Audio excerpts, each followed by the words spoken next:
मियांवाली में पाकिस्तान एयरफोर्स जी training base ते दहशतगर्दन जो हमलो नाकाम, 9 दहशतगर्द मारिजी विया। ISPR मूजिब दहशतगर्दन सुबुह सवेर बेस ते हमले की कोशिश कई, जंहिंखे जवाननि नाकाम बणायो।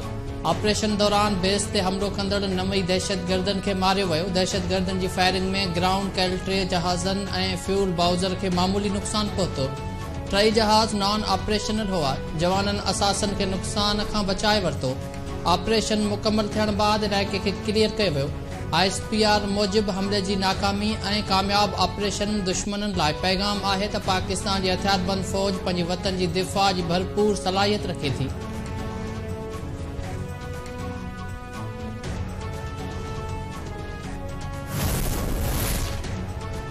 सदर आरिफ अलवी, निगरान वज़ीर आज़म Anwarul Haq Kakar, peoples party chairman Bilawal Bhutto Zardari, Asif Zardari ऐं अॻूणे वज़ीर आज़म शहबाज शरीफ पारां मियांवाली बेस ते दहशतगर्द हमले की मज़म्मत। दहशतगर्दन खिलाफ़ कामयाब कार्रवाई ते जवाननि की वाखाण।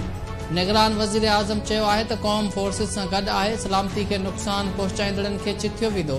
बिलावल भुट्टो ज़रदारी चयो आहे त दहशतगर्दन के ख़ात्मे लाइ इंतहा पसंदी, शिदत पसंदी ऐं विराइण वारी पॉलिसीअ खे ख़त्म करणो पवंदो।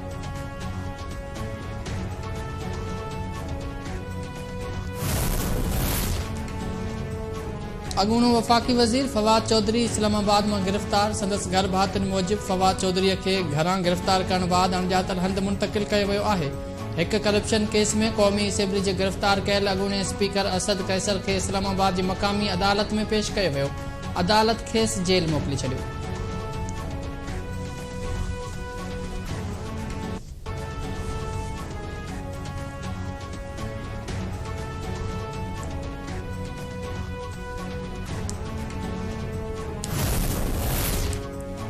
पाकिस्तान पीपल्स पार्टी असरायती चूंड मुहिम ऐं बहितरीन मंशूर खणी चूंड मैदान में लहंदी। अवाम के हुक्मरानी जो हक़ मिलण सां ई हेठीं सतह ताईं मसला हल थींदा आहिनि।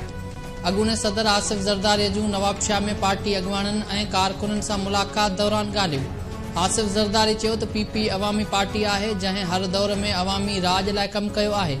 आसिफ ज़रदारी मुलाक़ात दौरान पीपल्स पार्टी उहिदेदारनि ऐं कारकुननि जूं आम चूंडुनि जे हवाले सां तजवीज़ूं बि ॿुधियूं।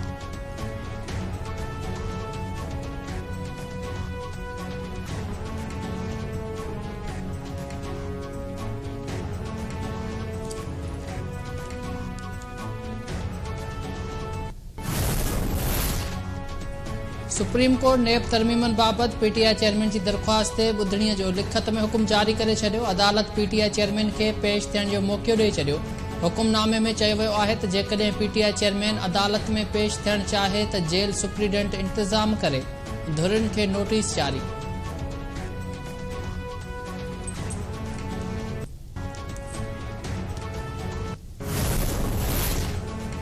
सिंध में गैरकानूनी तौर तरसल अफगान पनाहगीरन समेत ॿियनि परॾेहिनि खिलाफ़ कार्रवाई सुस्त रफ़्तारी जो शिकार।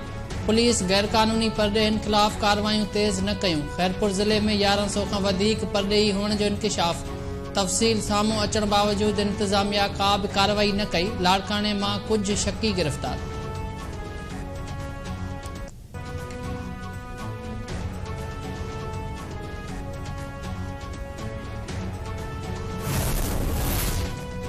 NICVD कराची इंतजामिया जो कारनामो। ऑपरेशन लाइ 3 भेरो घुरायल मासूम ॿारड़ीअ खे ऑपरेशन जो सामान न हुजण जो जवाज़ ॼाणाए वापसि माणे छॾियो।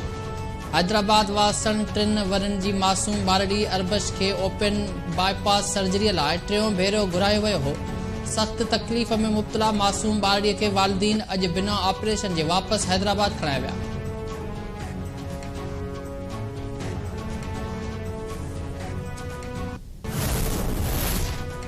PFU जे FAC इजलास में शहीद जान मोहम्मद महर जा कातिल गिरफ़्तार न थियण ते गणती ज़ाहिर। कराची में गवर्नर हाउस ऐं वज़ीर आला हाउस ॿाहिरां जल्द धरणो हणण जो बि ऐलान। सहाफ़ियुनि चयो त 3 महीना गुज़रण बावजूद शहीद जान मोहम्मद महर जा कातिल गिरफ़्तार न कया विया आहिनि। जल्द गवर्नर हाउस ऐं CM हाउस आॾो धरणो हयो वेंदो।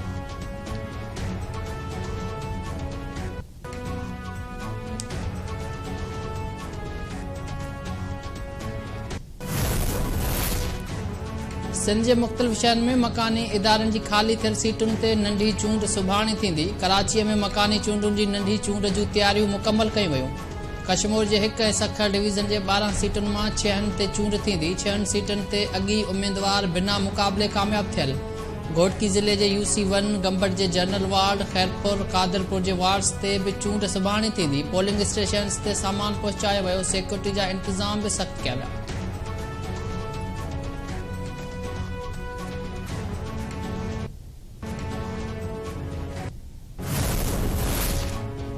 अॻूणे सदर आसिफ ज़रदारी खानगढ़ वारे दौरे खां अॻु घोटकीअ जी सियासी सूरत हाल तब्दील थियण लॻी। GDA अॻवान अली गौहर मार खां पोइ संदसि इतिहादी हालार पिताफ़ी बि पीपल्स पार्टीअ में शामिल थी वियो।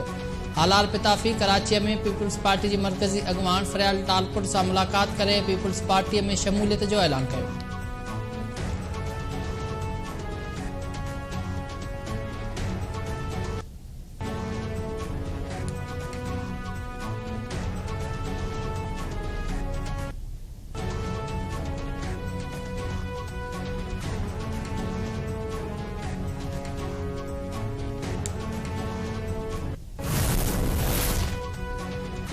अॻूणे सूबाई वज़ीर सैयद नासिर शाह चयो आहे त PTI हुकूमत जी नाअहली सबबि महांगाई थी। PTI जी हुकूमत नफ़रतुनि जो ॿिज बि छटियो, जंहिं सबबि 9 मई वारो वाक़ियो पेश आयो। पाकिस्तान आहे त असां आहियूं, मुल्क खे बचाइणो आहे। रोहिड़ीअ में जलसे खे ख़िताब कंदे नासिर शाह चयो त 8 फरवरी 2024 जी इलेक्शन में पीपल्स पार्टी कामयाबी माणींदी ऐं बिलावल भुट्टो ज़रदारी वज़ीर आज़म थींदो। पीपल्स पार्टी जी ख़िदमतुनि सबबि असां बल्दियाती चूंडुनि में क्लीन स्वीप कयो।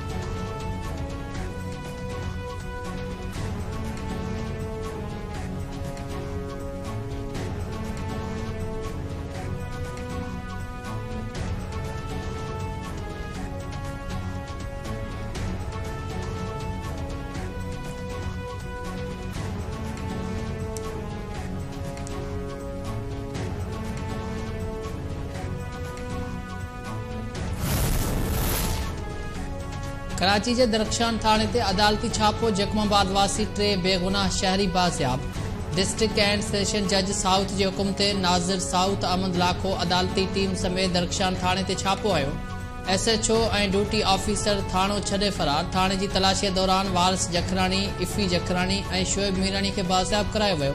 शहरनि जे वकीलनि मूजिबि पुलिस 3 शहरनि खे बदर कमर्शियल जे होटल तां गिरफ़्तार करे थाणे में बंदि कयो हो ऐं खेनि आज़ाद करण लाइ 25 लख रुपया रिश्वत तलब कई हुई।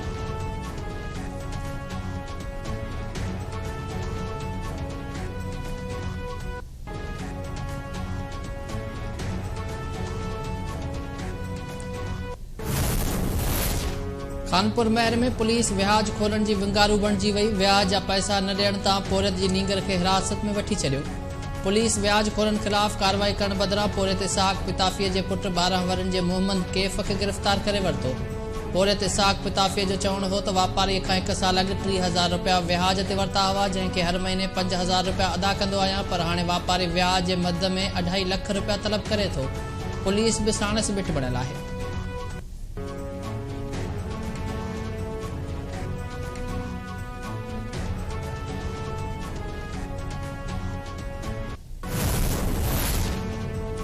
ठरी मीरवा में 3 ॾींहं अॻु मुबैना तौर आपघात कंदड़ नौजवान शाहिद खासकेलीअ जे क़त्ल जो इंकिशाफ। पुलिस मक़तूल जे भाउ जी फ़रियाद ते मक़तूल जी घरवारी रिज़वाना समेत 6 जवाबदारनि हसन अली, बाकिर अली, इरफान अली, खासकेली ऐं 2 अणसुञातल माण्हुनि ते केस दाख़िल करे छॾियो।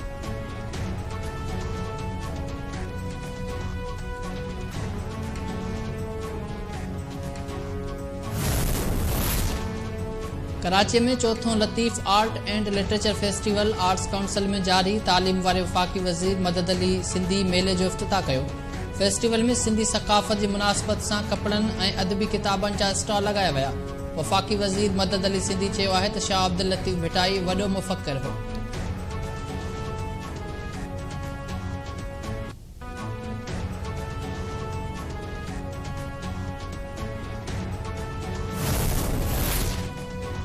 कश्मीर में ज़ख़ीरो कंदड़नि ख़िलाफ़ कार्रवायूं। होतुमल जी गोदाम मां यूरिया भाण जूं 3100 बोरियूं ऐं कणिक जे बिज जा 2500 बैग हथ। मुकेश कुमार जे गोदाम तां DAP जूं 767 बोरियूं। राजकुमार जे गोदाम तां कणिक जे बिज जा 1500 बैग हथ कया विया। सूरज कुमार जे गोदाम मां ज़ख़ीरो कयल 9 टन गेह ऐं खंड जा 350 कटा हथ कया विया।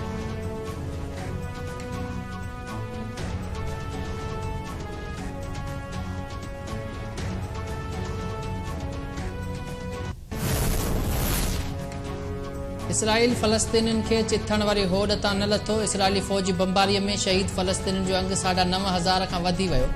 25,000 खां वधीक ज़ख़्मी। गॾियल क़ौमुनि जी सेक्रेटरी जनरल पारां हिक भेरो ॿीहर इसराइल खे जंग बंदि करण जी अपील। इसराइली हुकूमत अपील रद्द करे छॾी।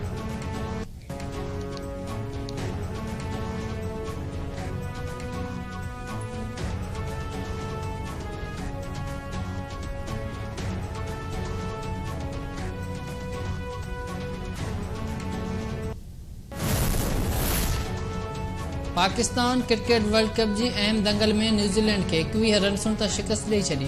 क़ौमी टीम जूं सेमीफाइनल में पहुचण जूं उमेदूं बरक़रार। भारतीय शहर बेंगलुरु में खेॾियल मैच में न्यूज़ीलैंड जी टीम पहिरियां बैटिंग कंदे 6 विकेटुनि जे नुक़सान ते 401 रन्सूं ठाहियूं। बॉलर्स जी नाकामीअ खां पोइ क़ौमी टीम जे बैट्समैननि जबल जहिड़ो हदफ़ माणण लाइ शानदार कारकर्दगी ॾेखारी ऐं 1 विकेट जे नुक़सान ते 26 ओवर में 200 रन्सूं ठाहे वरितियूं। केविस टीम खे डेकवर्थ लुइस मेथड तहत 21 रन्सुनि तां शिकस्त। 126 रन्सूं ठाहे नॉट आउट रहंदड़ फ़खुर ज़मान मैन ऑफ द मैच क़रार। कप्तान बाबर आज़म बि 66 रन्सूं ठाहे नॉट आउट रहियो। क़ौमी टीम पॉइंट्स टेबल ते 5 नंबर ते अची वई।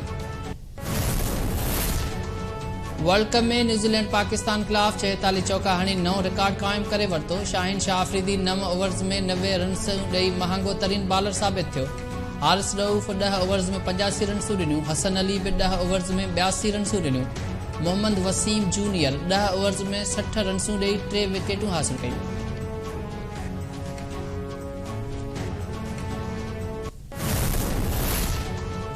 ऐं क्रिकेट वर्ल्ड कप जे ॿिए दंगल में ऑस्ट्रेलिया पारां ॾिनल 287 रन्स जो हदफ़ हासिल करण लाइ इंग्लैंड जी बैटिंग जारी। दिफ़ाई चैंपियन इंग्लैंड जी टीम पहिरियां ई सेमीफाइनल जे ड्रॉ मां निकिरी चुकी आहे।